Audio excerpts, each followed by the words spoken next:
자, 글로벌 현안들을 조목조목 살펴보고요. 또 앞으로 대응 전략도 세워보는 시간이 되겠습니다. 예.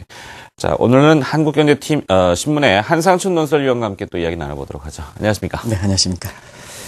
자, 오늘 일본에서는 뭐 이상한 날도 뭐 하나 정해놨다고 하더군요. 네. 정치적인 현안이라서 뭐, 말씀은 좀 피해 가도록 하겠고요. 자, 이 박근혜 당선인께서 이례적으로 환율에 대한 수위를 높이셨어요, 이번에. 아무래도 이번 주 이 문제가 가장 큰 이슈이지 않았나 생각하는데, 먼저 외환시장 움직임부터 한번 살펴볼까요? 네, 사실 외환시장에 이렇게 좀 오랫동안 종사하는 입장에서 보면 아주 이례적이기 때문에, 국내 외환시장에서는 또 증시 입장에서도 이것이 최대 관심이 되고 앞으로도 관심이 되지 않겠나 하는 생각이 드는데요. 그만큼 우리가 글로벌 한일 전쟁 속에 원화 움직임이 가장 불리하기 때문에 그렇다. 특히 엔화에 대해서 가장 불리하게 움직여서 그렇다 이렇게 보시면 되겠습니다. 최근에 외환시장 보면 엔달러 환율이 78엔대에서 92엔, 93엔, 93엔 해서 이 선진국의 두 국인 미국과 일본의 환율이 이렇게 단계 올라가는 것은 사실 이례적이다 이렇게 보시면 되겠거든요. 이런 가운데 사실 지난 주말에 열렸었던 G20 회담에서 선진 두 개의 환율의 교환 비율이 이렇게 단계 급등하는 이런 현상을 보이면 세계 경제라든가 이런 쪽에 막대한 영향을 미치기 때문에 지금 세계 경제 최고 단위에 해당되는 G20에서 어느 정도는 안정 의지라든가 이런 거에 대한 언급이 있을 거로 이렇게 봤는데요. 사실 무기론 상태에서 가는 상태거든요. 그런 과정에서 우리나라의 원달러 환율이 사실 최근에 1080원, 90원 가다가 1070원대 내려오면서 엔달러 환율이 다시 94엔대 가니까 원엔 환율이 주중에는 한 1050원대까지 간 적도 있죠. 근데 오늘은 좀 여기 자막에 나오고 있습니다는 1060원대를 이렇게 다소 올라오긴 했습니다는 역시 1050원이나 1060원이나 다 불리한 거거든요. 그래서 이 환율 문제가 이례적으로 당선인께서도 언급하실 만큼 굉장히 국내의 경기에서는 최대 이슈가 되고 있다고 볼 수 있습니다. 네. 자, 엔화는 현재 93엔대까지도 가고 있고요. 그다음에 엔원 환율은 1160원 이렇게 가고 있군요. 네. 네. 자, 그렇다면 이 말씀하신 내용 중에 이 엔화의 약세로 인해서 가장 불리한 현상을 누리는 것이 우리나라다. 이런 얘기를 많이 하거든요. 왜 이렇게 평가를 내릴까요? 지금 펀더멘털 상에서 한국이 가장 불리하게 작용할 만큼 우리 경제가 좋은 상황은 아니다. 이렇게 보시면 됐습니다. 우리가 이제 상대적으로 원화가 강세다 보니까 통화재 통화치가 자국 통화의 실상을 반영한다는 측면에서 보면 사실상 이례적으로 한국 경제가 안 좋은데도 불구하고 원화가 이렇게 불리하게 움직이는 것이 이게 문제가 되거든요. 그런 각도에서는 펀더멘털이 잘 이해하지 못한다면 역시 정책 부분에 있는 것이 아닌가 이렇게 보고 있습니다. 주요 국가들이 자국의 수출 증대와 일자리 창출, 제조업의 르네상스 시대를 전개하기 위해서 자국 통화 약세를 도모하는 정책적으로 특히 선진국일수록 그런 움직임이 뚜렷한데요. 다른 국가에 대응하는 것 정도로 보면 돈을 풀거나 금리를 이렇게 대응하는 정도로 보면 비교적 적극적으로 대응하는 입장이거든요. 근데 이제 우리 같은 경우에는 지금까지 보면 너무 이제 이게 외환의 안정책을 선제적으로 얘기하지 않고요. 꼭 일이 발생하면 문제가 이렇게 얘기하지 않습니까? 그러다 보니까 그게 정책적으로 결론에서 하면 환율 시장의 움직임이 조용해질 때 또 논의가 그냥 그치게 되는 가능성이 높고 그게 이제 반복되었단 말이에요. 그러다 보니까 제3자인 언론기관의 입장에서는 이렇게 절상이 돼서 분리할 때 너무 외환 당국 입장에서는 나토 논쟁, 노 액션 토크 언니 해서 이번에도 얼만큼 있습니까? 실제적으로 안이 결정된 건 그래 많지 않지 않습니까? 네. 그래서 이런 비판 속에 너무 원론적인 대응에 그친다 하는 것이 지금 상태에서 경제 여건이 안 좋은데도 불구하고 원화가 이렇게 불리하게 작용해서 한국의 증시라든가 수출 입장에서는 증시라든가 부동산에서 외톨이 현상이 발생하고 수출에서는 불리하게 작용하는 이런 모습을 보이는 것이 아닌가 이렇게 보고 있습니다. 네. 자, 이 외환 당국 내에서도 한 가지 궁금한 것이 좀 방송에 다루기가 좀 애매할 수도 있는데, 이 당국 내에서도 이 매파하고 비둘기파 간에 좀 알력 다툼이 좀 있다. 이런 이야기들인데 이게 무슨 뜻일까요? 진행자께서도 위안의 전문가를 알고 계시기 때문에 상당히 이 부분에 대해서는 굉장히 잘 알고 계실 거로 이렇게 생각하는데 오늘 방송 때문에 굉장히 조심하시는 것 같아요. 그러나 한국의 외환시장의 폭과 깊이는 상당히 적기 때문에 역시 정책 단계 입장이 어떠냐 하는 이것에 의해서 환율 수준이 많이 결정된다 이렇게 보실 때 있거든요. 그래서 우리나라의 그 외환업계에서는 묵시적으로 매파 비둘기판에 상당히 논쟁이 있었습니다. 그래서 매파는 고환율 정책을 통해서 수출이라든가 경기를 좀 이렇게 유지하겠다는 입장이고요. 그다음에 비둘기파 같은 경우에는 시장에 가능한 맡겨놔야 된다 하는 이런 입장인데요. 최근에 한번 보면 환율이 원달러니 1,050원대 붕괴될 무렵 이 무때면은 시장의 논리를 좀 이렇게 맡겨놓자 하는 입장이 강했기 때문에 그때 환율이 원달러 기준으로 1,050원도 붕괴될 위협에 있었거든요. 근데 그 이후에 고환율 정책을 추진하는 제가 실명은 거론하지 않겠습니다. 저는 분명히 그분을 잘 알고 있습니다는. 네. 그런 분들이 이제 소위 그 정책기관과 잘 협조가 돼서 한국이 전통적으로 유지했던 고환율 방식을 취해서 경기를 좀 부양시켜야 되지 않느냐 하는 이런 쪽의 입장이 좀 반영되면서 원달러 환율이 1,090원까지 갔다는 것은 아마 잘 아실 거로 이렇게 보입니다. 그런 가운데서 사실 한국이 지금의 문제를 풀어가기 위해서는 환율을 좀 유지할 필요가 있지 않느냐 하는 이런 시각이 곳곳이 나옴에 따라서 지금 원달러 환율이 비교적 1,080원대, 90원대 유지하는 배경이 되고 있다고 볼 수 있습니다. 네. 자, 이 아베 정권의 엔저 정책으로 인해서 원화가 불리하다 이런 논란들은 주식시장에는 상당히 그 반영 속도가 빠르지 않습니까? 네, 그렇습니다. 문제는 이제 실물 지표들로 가느냐의 이 영향인데 수출과 경기 이쪽은 어떻게 지금 될 거라고 보시나요? 증시에는 이미 반영되었다는 건 잘 아시겠죠? 그래서 뭐 자동차라든가 이런 업종들이 많이 좀 영향을 받고 있지 않습니까? 특히 일본과 그 ESI 지수, Export Specialty Index로 해서 수출 특화 지수로 이렇게 산출해 볼 때는 일본과 일본 수출 제품과 경합 관계가 높은 이러한 한국의 주력 수출 업체에서 주가 하락폭이 상당히 컸었거든요. 이건 분명히 엔저에 따라서 국내 증시에 가장 민감하게 반응하는 정도를 그대로 반영했다고 볼 수 있습니다. 그리고 우리가 보면 이러한 그 환율 문제는 주가가 가장 많이 반영한 데 있어서 그 다음에는 마켓시어, 주요 수출 시장에서 시장 재물에 영향을 받거든요.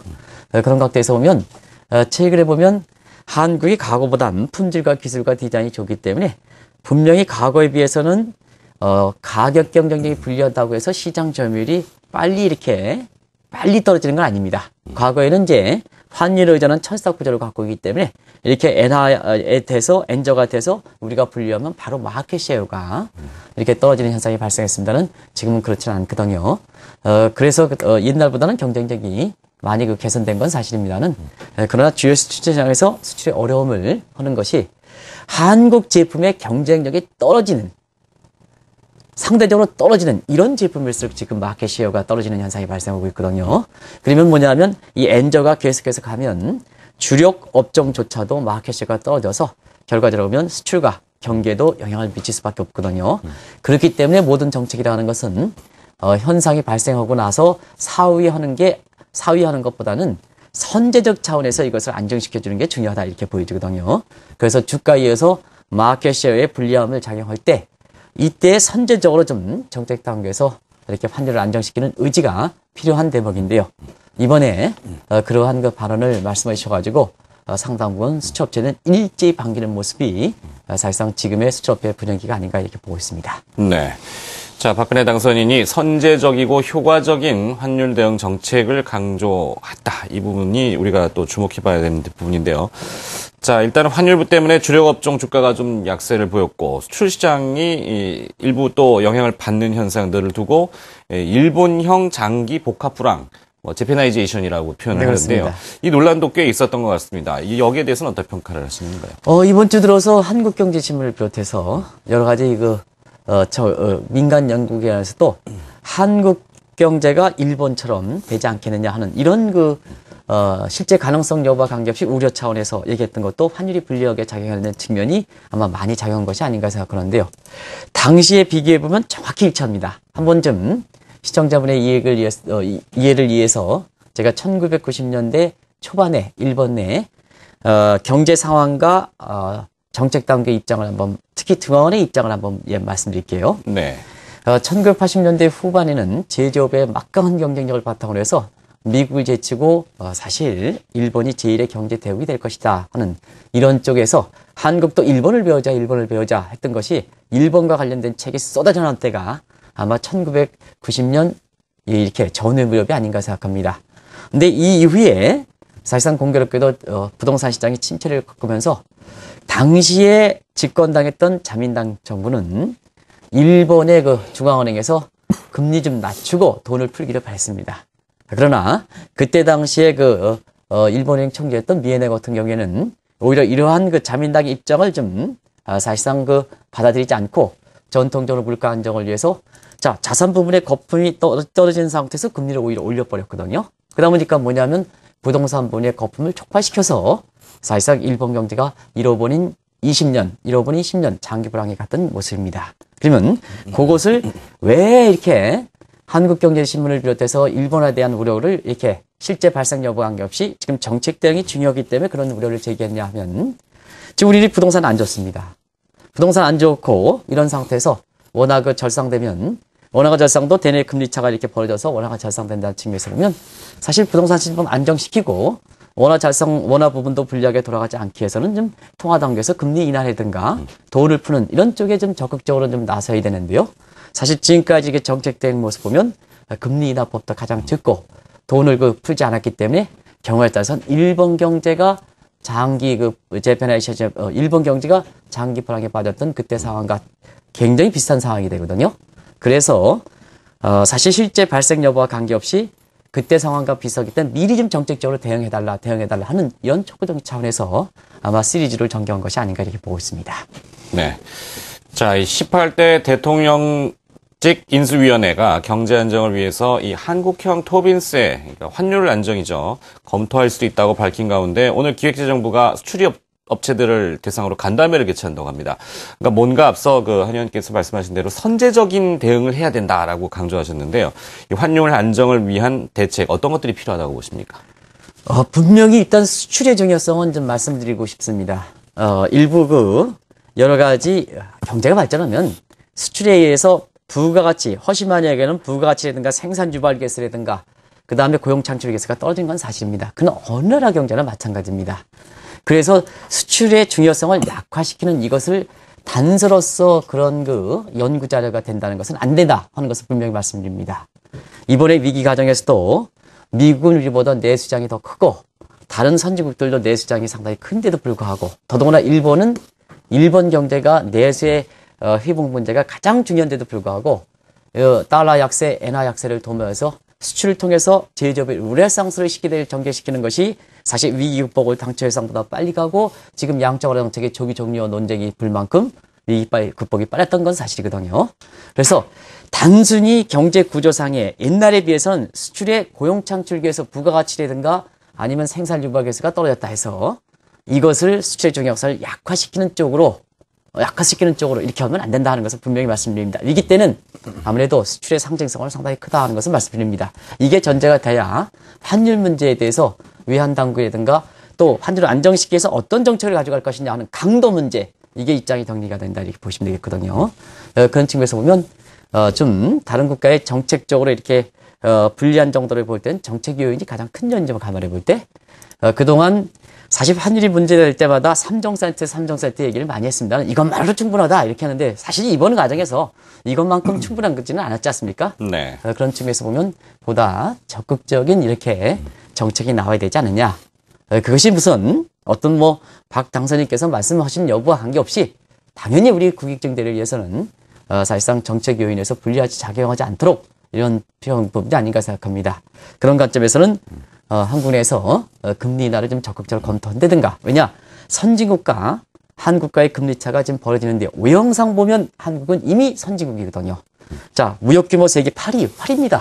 수출이 세계 7위입니다. 세계 270국 중에서 우리가 7위에 해당되거든요. 수출 규모가. 우리 20에서 50클럽도 가입했습니다. GDP도 세계 10위입니다. 시가총액도 세계 7위입니다. 이런 외형상 선진 규모로 이렇게 많은 때가 금리 차가 우리가 높아지면 양적으로 풀린 자금들이 한국에 들어오면서 결국 경제권이 안 좋은 가운데도 불구하고 원화가 절상되는 이런 모습이 되거든요.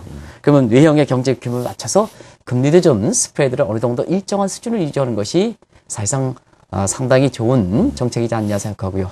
그 다음에 또 한 가지는 이 토빈세 부과 문제, 어제 한국 경제학회에서 얘기가 이제 나왔던 거로 생각하는데요.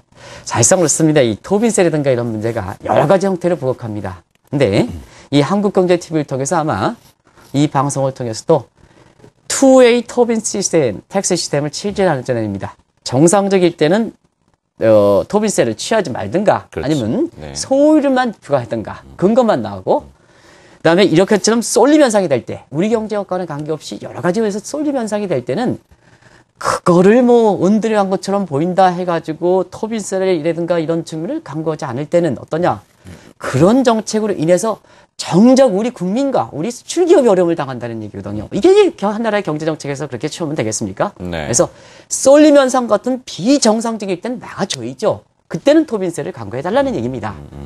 모두가 토빈세를 하는 게 아니고 그래서 그런 것을 이 한국경제TV를 통해서 가장 먼저 정책적으로 권했던 사항이거든요. 근데 요새 토빈세 문제가 공론화되면서 아마 이러한 그 이원적 체제에 토빈세 문제가 적극 검토되는 걸로 알고 있습니다. 정책 당국에서 현명한 판단 시점, 특히 정책은 정책 당국자보다는 국민을 위한다는 각도에서 이게 이제 사회적 신뢰고 박근혜 당선인께서 말씀하신 사회적 자본의 문제입니다. 그래서 국민들 입장에서 한번 이런 문제를 좀 차제에 문제가 됐으니까 또 이게 공론화되는 시점이니까 한번 적극적으로 검토해서 우리 수출기업이라든가 국민을 정말로 위한다는 이런 정책이 이번에 좀 나와줬으면 하는 얘기입니다. 알겠습니다.